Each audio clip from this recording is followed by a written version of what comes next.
What is up, everybody? Welcome to Comic Book Club. I'm Alex. I'm Justin. And we are coming at you hot with another Fall of X special. This is diving into this week's Fall of X comics from Marvel. If you haven't checked them out, please do, because we're definitely going to get into spoilers and break them down.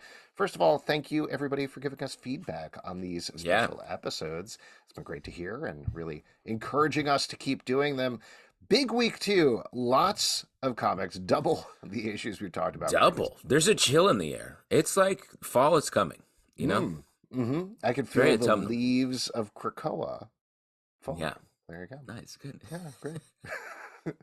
It's like we're pushing the leaves through a meat grinder, and they're Did you know, going actually, I passed by Starbucks the other day, and they brought back Wolverine spiced lattes. Wow. You know, that stuff gets overblown. I just feel like every Starbucks has their own Wolverine spiced latte, and like, I just want one. You know? Yeah, well, that's the thing, is I get one at the beginning of the season, and I'm like, ooh, this is very sharp. Why do I keep getting that? And then I forget by the next year. But, you know, it's a tradition. Anyway, we got a lot of issues to talk about, so why don't we get into it? The ones that we're going to be talking about today are Uncanny Avengers #1, written by Jerry Dugan, art by Javier Garron. Alpha Flight #1, written by Ed Bryson, art by Scott Godlewski. Dark X-Men #1, written by Stephen Fox, art by Jonas Scharf. And X-Men Red #14, written by Al Ewing, art by Yildiray Cinar. I do want to mention also, I think this was, I don't know the exact release schedule, but this was between last week and this week. There were two Marvel Unlimited comics that tie in that were released. X-Men Unlimited #100 and X-Men Hellfire Gala Last Rites #1. I tried to read them, but for the life of me, I cannot understand how Marvel Unlimited works. It is the most confusing website of all time. It's not good. I've been reading and plumbing through comics for a while, and that is something that I'm like, I'm sorry, guys. I've spent many minutes trying to find these comics on here. I can't. Goodbye. So. Our review of those two comics are I'm sorry. Moving on to a book that we do have in our hands. Yes. Well, why don't we go, not to pass any value judgments, why don't we go from least confusing to most confusing, if that's okay with you? Interesting. Well, let me just say something about these books in general. Like, you know, we started doing this to be like, oh, this is a real change. It's clearly the next era when it comes to the Krakoan era and what we're doing in the X-Men books right now. And it did feel very different. There was like the Hellfire Gala and then sort of stuff spinning directly out that and stuff sort of spinning a little bit in another direction. Reading all these books, I'm like, oh, now we're in a Krakoification of the fall of Krakoa, where we're in like, oh, this book's about these characters doing a thing that I don't know yet. Or like, and this is very, because I like all that stuff because it lets these comics get a little woolly and weird. But it's interesting to me that we're sort of doing that again here in this event that is signaling a transition away from it. Well, I think what you're getting at, and I was sort of feeling that too this week, is there's a lot going on, and there's a lot of characters that we have been comic readers for years that I'm like, who's that? Who's that guy? What's going on here? You don't love Wildside? Well, I actually, like, we'll get into that, but I think, like, you know, jumping ahead to talk about towards the end there, X-Men Red is a very, let's go to the end there. Let's talk about X-Men Red, because this is one that I read and I was like, to full disclosure, I have not been reading X-Men Red. Reading the order that I read them in is the order that I listed them in, Uncanny Avengers, then Alpha Flight, then Dark X-Men, and X-Men Red. And at least two of those books are like, whew, some bad stuff going on Mars since they started deporting all the mutants there. And in Alpha Flight, they're like, can we get to Mars? And they're like, I don't know. There's a big civil war going on there with all the mutants they deported. I was like, okay, this will follow up on that. And it decidedly does not. There's a scene of Sunspot, which I thought was very good and very powerful, of him stumbling into Storm's Citadel or whatever it is, saying, everybody's dead, Sam's dead, over and over again. It hurts, and it picks up right off of the Hellfire Gala, but they're like, we're kind of in the middle of a civil war right now. We can't really get into that stuff, and that's a bummer to me when I read that, because there are some big sci-fi ideas going on here. I mentioned this on the Stack podcast, but it's the sort of thing that I think if we were reading it as like a Jonathan Hickman image book, we'd be like, woo, big sci-fi. This is fun. This is wild. Yeah. But as it is, the fact that we have this clear line of mutant refugees are being sent to Mars, what is that doing to the structure of Mars? And then that is not answered in this comic. is frustrating for me. Well, especially because, like, yes, I agree with all of that. The Roberto Storm scene is great because it's two characters we really like and know, Hmm. have known over the years, talking about a person that we are sad, I think, to lose. Cannonball, great X-Men. So it all hits, it all makes sense. There's an emotional resonance there. And the rest of it is like mostly here are some ideas about all of these things happening. And that's confusing internally because we don't know a lot about these characters, I think, and why it's happening and what it's going toward. It's also confusing externally because Shadowcat came to Mars and was like, "Okay, this in a city in the second book that came out. Go do this thing," and he's like, "Yeah, this place is bad." And then it looks like a Batman comic almost with Right. X-Men characters in it. And I was like, "Wait, what is happening?" Because this is like big, broad spanning, blockbuster. Like, what's the biggest blockbuster we could think of? Like John Carter Meg for 2. Mars. Oh, sorry. Yeah. So like something like that. When really, there's just like dissonance between the books in this event already. Yeah. Yeah, it's a bit of a bummer. I mean, I don't know. Obviously, we're not involved in the publishing schedule or anything like that, but like you're saying, it felt like Hellfire Gala gave us this clean break to just reset the S-Men and really dive into what it is. And instead, we're getting a light break. We'll talk a little bit later about some of the stuff that's coming up next week. And I feel like it's the same sort of thing. It's looking like this mix of what's happening here? Well, how does this Yeah. pick up on this? And some that do tie directly into it.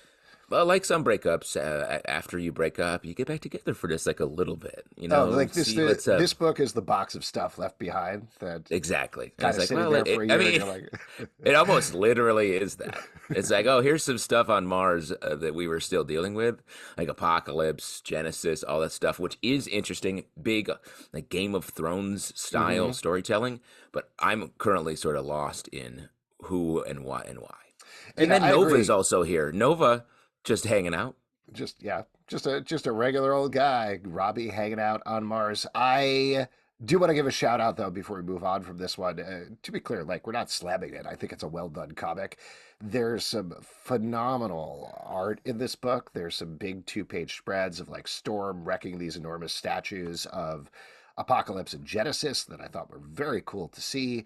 There's a great scene of some character shooting somebody with an arrow for some reason, but very Yes. well done and paced It out. was cool, but I don't know Yeah, why. and you There was get a to man see. who was fishing earlier who came back and he's like half worms, sort of. Hmm. So that's like a fishing thing. Yeah, that saves you money, man. Yeah. Don't Bait have to and work. tackle. Yeah, his bait and tackle hanging out. This anyway. Why don't we move on from this one? Presumably, it's going to tie back to the thing that you brought up. I'm forgetting the exact name of the character, the guy that Shadowcat left on Mars. Yeah. Whatever they get past this, we're gonna get to that. I would hope. Or somehow in there, like, I don't know, because that was just like a kid, Right. I think, right? That Well, she, yeah. I love. I don't know. The last thing I'll say before we move on is I do love that idea of like there's a civil war raging on Mars at the same time this refugee element comes in here. What does it add into it? Like how does yeah, it complicate things politically? But we're so literally high level here. We're missing that ground level feel, which is what I think we got from the Sunspot Storm scene. right, exactly. All right, why don't we jump back to Uncanny Avengers #1, since this is Jerry Dugan, who's one of the pretty much the main guy for the X-Men line right now. Obviously, this is kind of the important one here, but we are getting Real quick, I have the very least important question to ask here. yes. What do you feel like when you see, like, on the cover of this book, and you can see Steve Rogers' eyebrows through Hmm. his mask? What Do do you I feel feel? like what does that make you feel? I just feel like what does this mask not fit anymore? Yeah, How do you is miss he your going? Is he going? eyebrows? Ah, ah? He's doing a little Groucho Marx going on. Well, maybe it hurts if you have your mask pressed up Hmm. against your eyebrows. So he's Would just you like, prefer he shaved his eyebrows like my grandmother used to do? oh yes, that's funny. When I was reading this, I was like, I want these characters to be more like Alex's grandma, and I didn't know exactly what that meant, Hmm. but I thought it was like making some jams. Yeah, I'll tell you what, my grandma and Steve Rogers kind of the same generation, so it makes sense. The Greatest Generation, Alex. Exactly. Yes, my grandma was also a super soldier. Yeah, I know. She was so tiny before she got, and then she was jacked, dude. Yeah. Jack Grandma. The I'm just saying, I find it yes. strange when you can see his eyebrows. Okay. That was The my big mask should takeaway cover from the that. issue as well. Yes, Me too. absolutely. So this is bringing together what is ostensibly supposed to be a new Avengers Unity Squad led by Captain America to take the fight back against Captain Krakoa. Particularly, if you didn't read the Uncanny Avengers free comic book day issue, you actually get, I think, a good amount of recap going on here. There's a lot of recap in this book to get you caught up to stuff. But you do probably need to go back and read that because the important thing to understand is Cyclops, when he was part of the X-Men, the public-facing team, died. The world didn't know about resurrection protocols. He took on the guise of Captain Krakoa so he could still be a part of the X-Men and still fight for truth and justice in the American way or whatever. And he ultimately, very quickly after that, resurrection was revealed to everybody, so he didn't need the identity anymore. Somebody else who we find out was resurrected by Dr. Stasis and MODOK, we don't know who it is yet, has taken on the identity of Captain Krakoa, did a false flag attack, I believe, on the United Nations, if I remember correctly. I think it was Congress. Oh, it was Congress. Yes, it was Congress. It was sort of fucked up what happened. It was. And so at the end here, we're getting Captain America picking up on that, putting this team together. And the team involves Psylocke, Penance, Quicksilver, Deadpool, and Rogue. And on the opposite side, we have a new mutant liberation front, which is being built up here, led by Captain Krakoa, who everybody on that team thinks is Cyclops. Also, Blob, Fred Dukes, now called Blob again, Wildside, and Andrea Strucker, aka Fenris, are taken out of the pit and brought here to fight them. I Opposite to X-Men Red, I really like this book. I thought Jerry Dugan did a great job of giving it an Yeah, enormous amount of exposition, but working it into some very propulsive action over the course of the book. I was really impressed and excited about this one.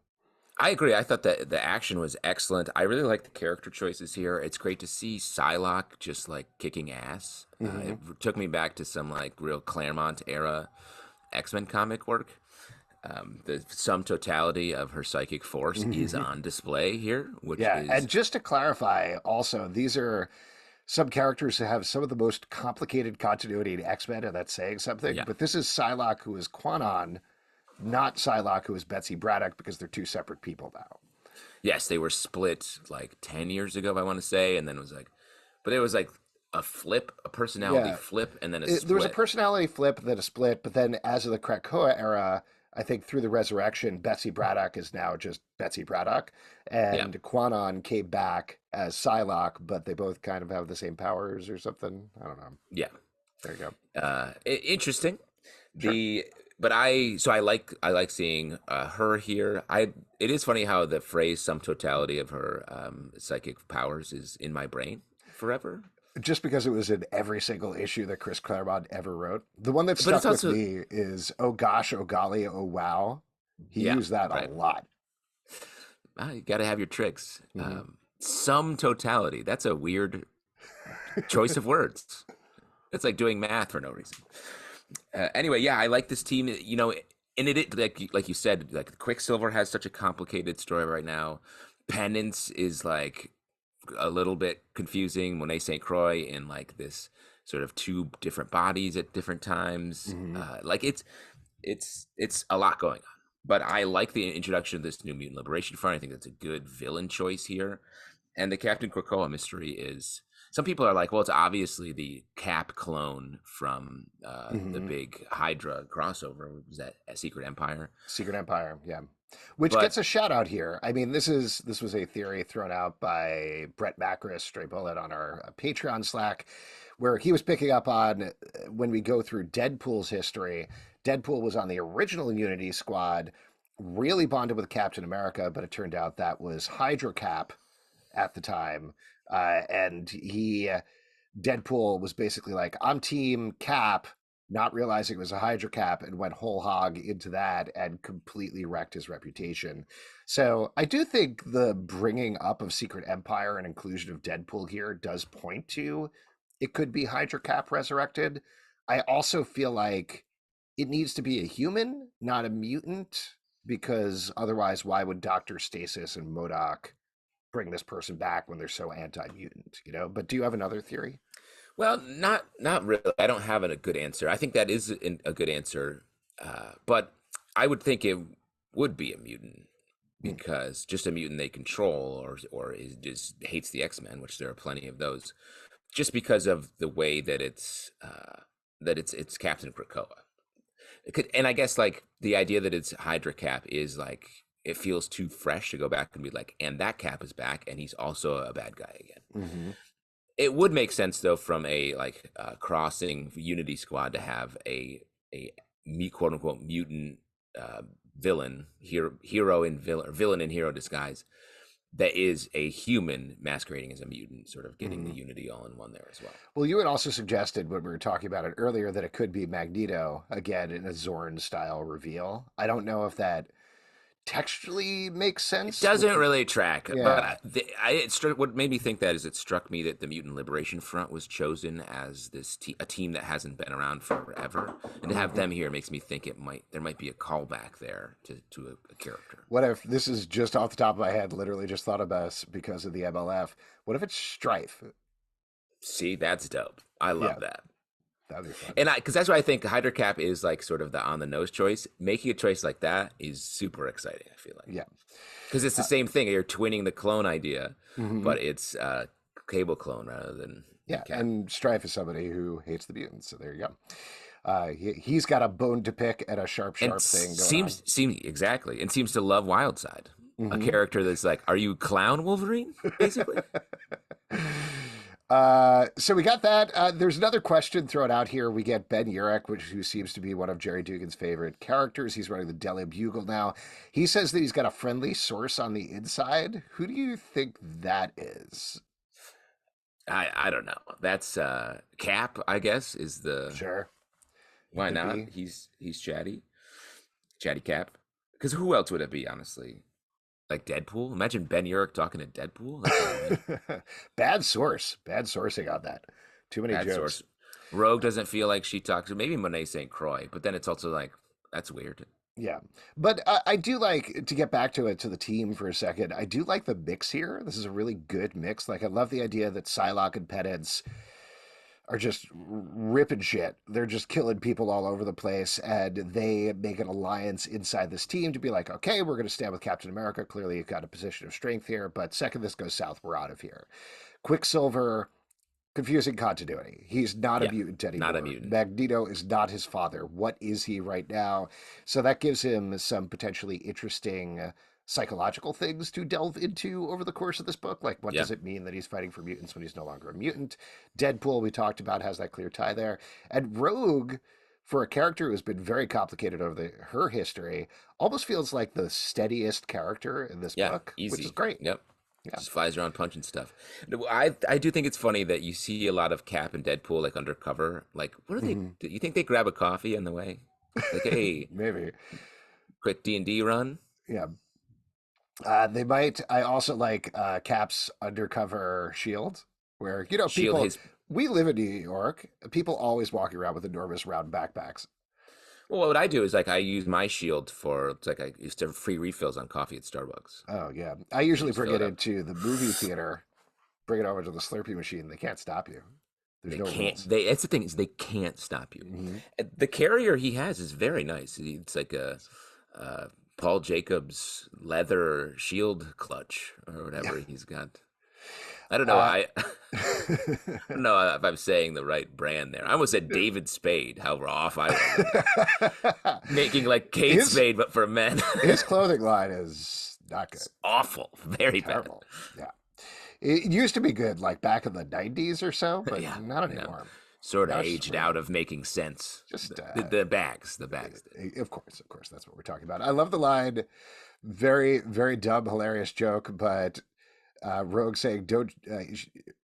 Deadpool is using the code name Sugar for Rogue, and Rogue Yeah. says, "Don't sugar me, Wade," and his answer is, "That's my favorite Whitesnake song." Good joke. It's good. It's good. That's a good weird joke. Yeah, very funny. I mean, Jerry Dugan obviously started writing Deadpool, so he has a good Yeah. handle on the humor there, which I always like. Let's talk about this MLF team. Obviously, you're not the biggest fan of Wildside. I love the Fenris twins. They are great, horrible, Really? pretentious, snotty villains. I just really like them a lot. I don't know. Well, I mean, I agree. There, I guess I just don't know enough about them. But this team is insane. Like, in I guess Blob is sort of the leader. Well, let's talk about that for a second because there was a bit of reclaiming of not using that name anymore because it is offensive. Yeah. So instead, they started calling him Fred Dukes. He was the bartender over at Krakoa. To have him immediately switch back to Blob and everybody calling him Blob, how do you feel about that? Well, it's either just like, I don't truck with that, or maybe there is an underlying reason why that would be. Because I do think just using the MLF is sort of going backwards. It's Mhm. regressive to bring this team up. It doesn't make sense. MLF was sort of a take on like terror in the 90s also in the Mhm. real world. So it's sort of like it's like, oh, this all feels a little dusty. I think purposefully, it's not a criticism. And I actually think that's good. So like I hope there's a reason behind, I guess it's all to say. I hope there's a reason behind that makes sense with the story. Yeah, considering how much time they spent on redeeming is probably too strong, but I'll say redeeming him as a character and really figuring out how he can work in the current world that we're living in. I'm curious to see what direction they're going to go in and potentially what it means when Captain Krakoa is revealed, either to them or to everybody. Well, not to throw gas on a wild theory that it's Strife under the mask, Mm-hmm. like that would make sense. He could be controlling, trying to like literally put back together a team Mm-hmm. of people and controlling them psychically. Yeah, there we go. We're going to dive into this stripe thing, and that is 100% going to be Hydra Yeah, Cap. big wrong. we're It's gonna be big wrong. we're going to spend weeks on this. Weeks! Yeah, Two last little things that happened here I wanted to bring up. We've been wondering where Krakoa is, like literally the island, and we get to see a shot of Krakoa crying here, which I yeah. thought was nice and interesting. I Sad. also wondered what happened to Professor X because we got this whole setup that Professor X is protecting the island and he's nowhere to be seen when Captain Krakoa jumps into the pit in the middle here. So I don't know. Any theories on that? That no I think prize make it make sense? Big Island. Big He's on the Island. There we beach. go. Okay, he's on Well, the plus beach. It's in the there center. are technically two Krakoas, right? There's an East Coast and a West Coast. Are there? There's I Krakoa and believe. Araco, but Araco is Mars now. No, I think there's an Atlantic We Krakoa. host a Fall of X podcast. Well, yo, believe me, because when I saw this, I was like, I think they said there's an Atlantic Krakoa and a Pacific one in one of the. Yeah, there's uh Transit is Krakoa Atlantic, Okay. and then uh hold on, now I have to just literally read this. Well, why don't I keep talking while you're looking it up? The whatever it is, it's not a big deal. It's fine. He's in the center of the island. There's clearly something going on with Captain Krakoa with our strife theory. Maybe he's blocking Xavier's, psychic powers. We'll see. Oh yeah, Uh, you think it goes that deep? Now uh, we're getting a little. Now we're drinking our own no, I, Kool-Aid. I, I think that was basically like, let's not worry about that too much and get him involved. That makes things too complicated for the page count that we have. We got to get Fenris out. I will also mention, though, in terms of the coordination thing, jumping ahead to Dark X-Men when we get to see Havok's week, Fenris shows up at the Limbo embassy and tries to get asylum. So that doesn't make a lot of sense necessarily because they're overdoing this other thing at the same time / in the pit. But I don't know. Maybe it'll gel at some point.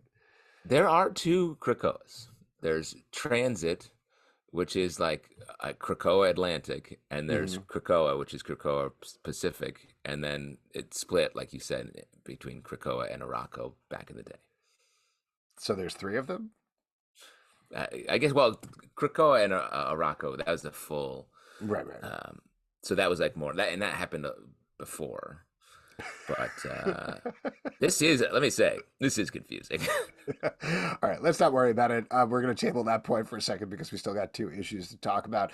Let's talk about Alpha Flight number one. I'm definitely the bigger Alpha Flight fan of the two of us. Traditionally, Yes.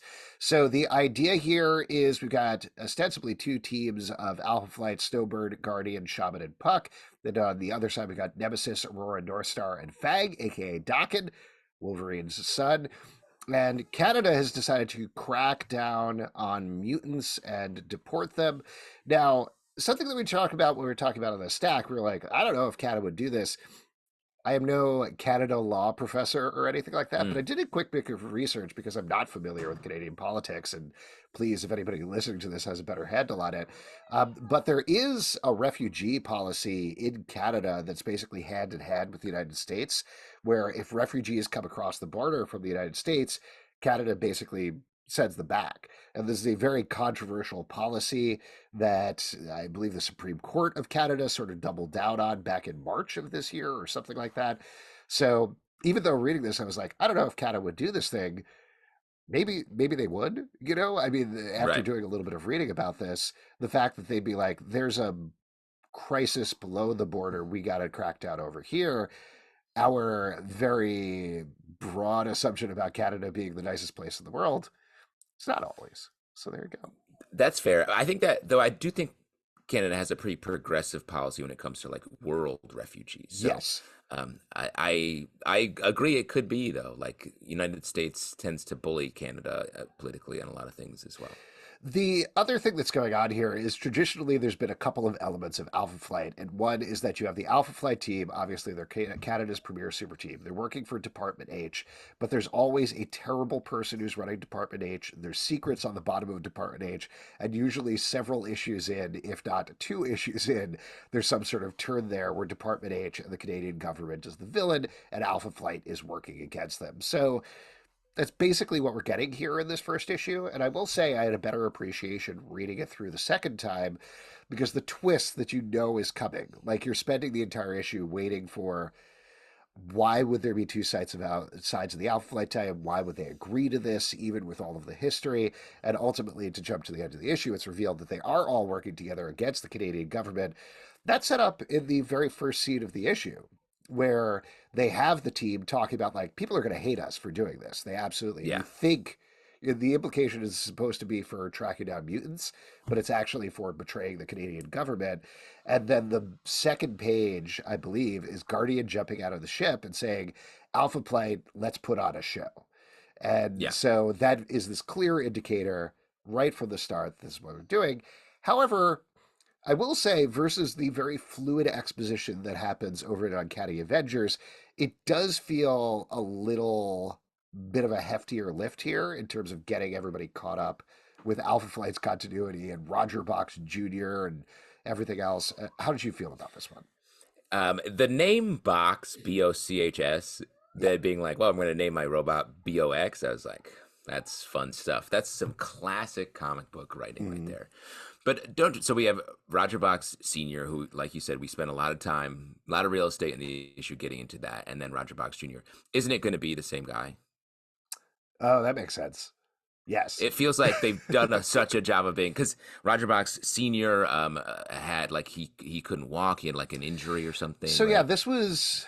It's been a really long time since I read Alpha Flight, but he was legitimately, when I was reading it as a kid, one of the saddest characters to read because he's in a wheelchair. He was born without his legs below the knees, I believe, Mm, and he built himself this box suit, like an Iron Man style suit. I think it was even inspired kind of by Iron Man, so that he could get around. Ultimately, he was able to transform his body into a full, like, more traditional superhero body so that he could romance Aurora, who he was in love with. And then his body started to degrade, if I remember correctly, and like fall apart. And it was very upsetting to read. So, entirely possible, given the transformation of body stuff, that yes, he has changed himself into his own son. I can 100% see that happening. that's my small prediction there. What do we think about Dakin Fang here? Like, I like Dakin. I think that's a character that I feel like they took some real big swings on with being like Wolverine's son, villain, and then sort of drifting back into hero. Interesting like background. Like the dresses very well. Now we have this Fang, and he's just like in an old saber toothy sort of suit. We need a little more on him, I think, is the Yeah, big thing. I did love the exchange of "it's Fang now," and then Puck immediately shooting back. Sounds dumb. That was yeah. nice, fun, punchy little joke line. But yeah, he's an interesting character, and I think that was the big thing here. Is we spend a lot of time on plot and getting caught up with plot. why Alpha Flight is no longer in space. They previously were like on the space station working with Abigail Brand, protecting Earth. Now they're back in Canada, which makes a lot more sense for a Canadian super team. Yeah. So there was a lot of time spent on that. There's also a lot of time spent on two different mutants who are being chased at the same time. One, Argent, who is in Canada, who they ultimately take to the safe house and really wants to go to Mars, which we talked about earlier. And then we get an old teammate of Alpha Flight that, for the life of me, I cannot remember at all, who we're Oh supposed to wow. be very emotionally tied to, who is in California and trying to flee. So they're hoping to help him as well. There was a lot of back and forth there. I don't know. There was a bunch of jumping around, and it felt a little fractured. There was a lot of work, but now that the work is out of the way, I'm curious to see how we net out in terms of character in issue number two. Yeah, I agree. There's a lot sort of laid out in this issue, but I even though it's like I agree with you, it's a little jump aroundy.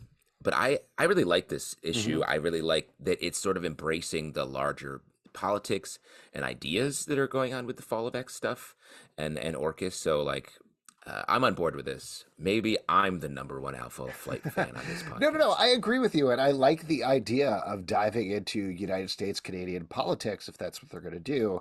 Like I was saying, now that the work is out of the way, you got the Thunderbolt style twist at the end of the issue out of the way. They can move forward and really dive into this and dig into this. And I do think Ed Bryson is probably the right guy to do it. I think he could probably do a good job. So excited to read more.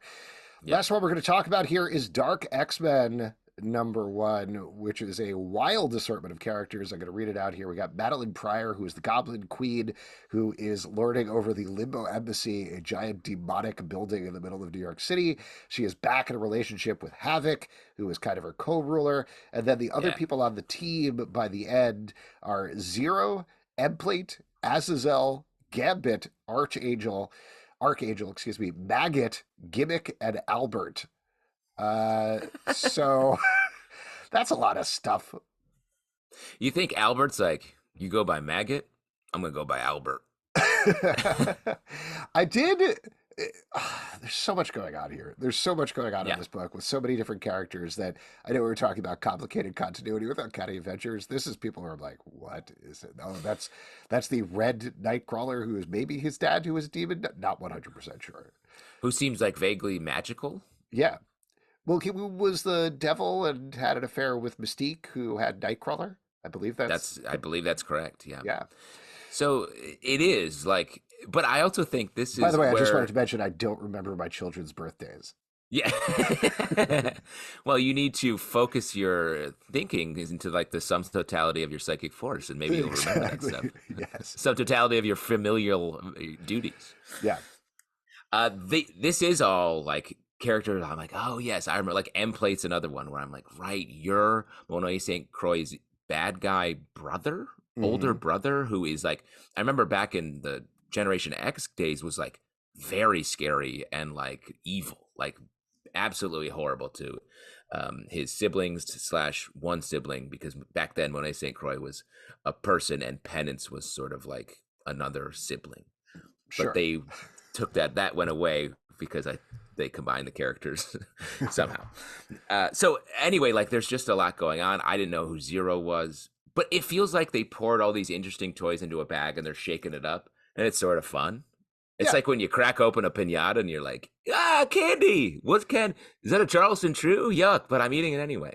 Yeah. It's definitely there's moments of fun and weirdness in here that keep it going, even in the middle of what is happening and why are these people doing this? We're like Madeline Pryor waking up in the morning and turning her blanket into her Goblin Queen costume by burning it up, and Havoc being like, "Oh my God, those are expensive sheets. What are you doing?" Very fun moment. The reveal of her demon cerebro called the Mercy Crown, that I believe is made Love out of that. the skulls of people from Genosha or something like that. Was the Oh, implication? that's horrible. I didn't know that, but Yeah. that's I did like that they have like the infernal device to track people. Yeah. And like the fact that there's a limbo embassy in New York, I'm like, we're already a step out of like this making sort of Hmm. perfect sense. So that's why I think the tone of the book really matches that. I really like Havoc. I really like that he's sort of like he's like the Jason Bateman in Arrested Development of this team. Hmm. Was like, guys, stop blowing stuff up for a second. We have to do this a specific thing. And I like their relationship. It's a little weird that his brother's dating or with Jean Grey until she Hmm. died, and he's with her clone. I think that's worth a conversation back at the old Well, Summers that's house. been a very consistent thing. This Yeah, is the thing that I was missing a little bit in this issue is like that they're also runs. You know, we get that a little bit from Maddie when she's talking about I should have been there when Jean Grey died. I should have been there for her, which I think yeah. ostensibly is her motivation for being like I'm creating my own X-Men and we're going to save everybody. Here we go. But we don't get enough of that in terms of the plot and the introduction of the characters. Same thing with Havok, who ends up getting stabbed through the throat by the end. So I was like, Jesus, how's he come back from that? I assume he's going to be mute now or something. Like, I feel like there was a mute Havok era for a while. Ah, Maybe yes, did that yes. That happen? does sound familiar. Yeah. So maybe this is a callback to that. But like, we also at the end get this guy with a red eye who I'm not 100% sure who that is. We get the reveal of the one true Goblin Queen, which is going to be the villain here.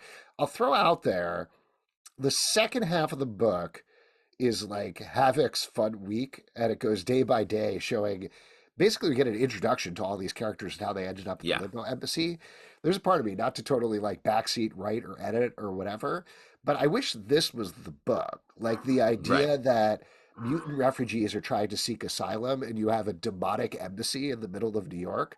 That's fun. We don't Yeah. need a dark X-Men team. What we do need is like a workplace comedy set in the Limbo Embassy as weird mutants seek asylum there.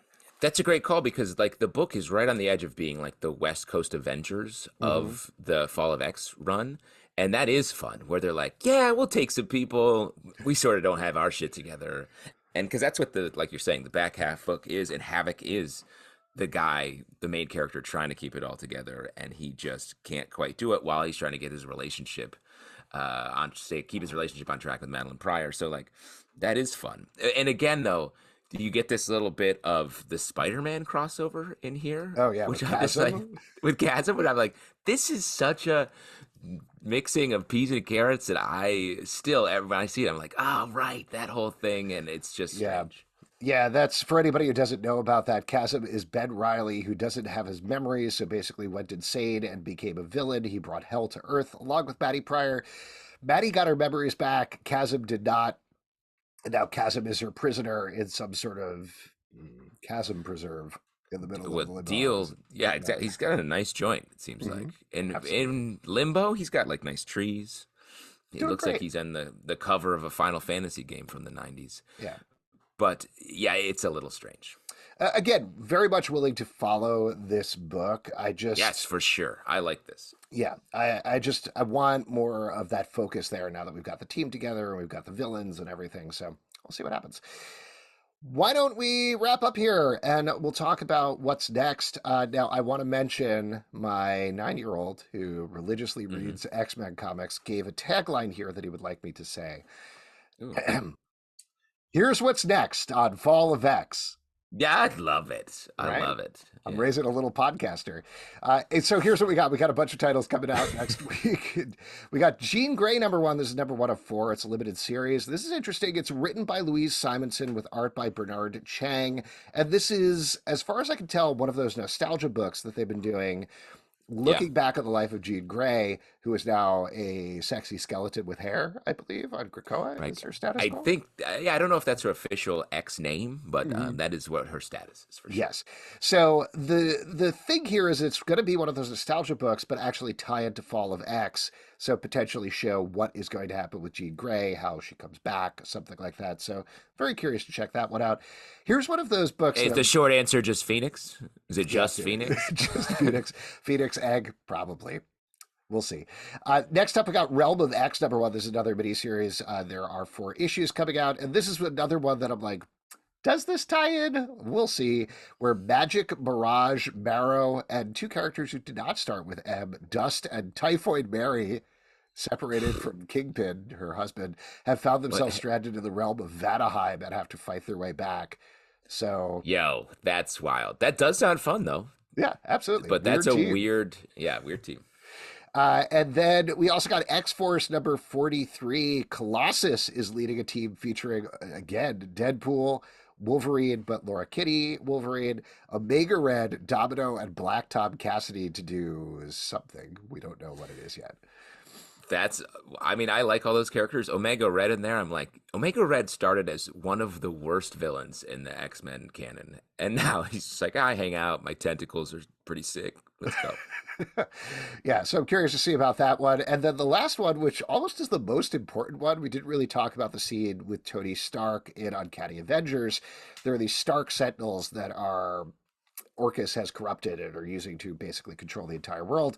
We get an implication that Tony Stark is pretending to be drunk again. He's palling around with Emma Frost, who is in a very good disguise as his assistant. I had no idea. And he is trying very hard to reprogram the Stark Sentinels, but it's not working so far. So Invincible Iron Man number 9 is a big tie-in as Tony teams up with Emma. I think, I could be wrong about this, but I think we're going to jump back in time and kind of catch up to this, show how they started working together. And this, of course, is kicking off a big crossover event where Tony Stark and Emma Frost are getting married. So we're going to see that go through an upcoming issue of Iron Man and an upcoming issue of X-Men, I believe. That tracks. I don't know how their relationship is going to come together. I mean, Tony Stark tends to date women that he's working with, so yep. which is not the coolest move over and over again. But let's see how it goes. You think Cyclops is going to be like, I dated her briefly as well, if he ever gets released from... Well, Cyclops has his eyes shut and is paralyzed and being held hostage by Dr. Stasis, so he's got a couple of other things on his mind. Yeah, but I also, like, when an ex gets married, you're still probably a little bit like, man, that's wild. It just makes you nostalgic, no matter what's going on. I wonder if he'll be invited to the wedding. We'll see what happens. Yeah. All right, Cyclops, we'll let you go to this one wedding, but you better come right back here to your little cage. No problem, Dr. Stasis. You got it.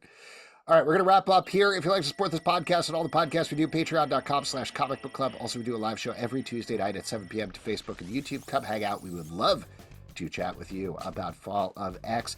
Apple, Spotify, not Stitcher, because that's going away at the end of the month. Subscribe on any other major platform. At Comic Book Live on Twitter, Comic Book Club Live on TikTok and Instagram, comicbookclublive.com for this podcast and many more. Until next time, here's what's next on Fall of X. It's beautiful. Sweet. You used it a lot, though.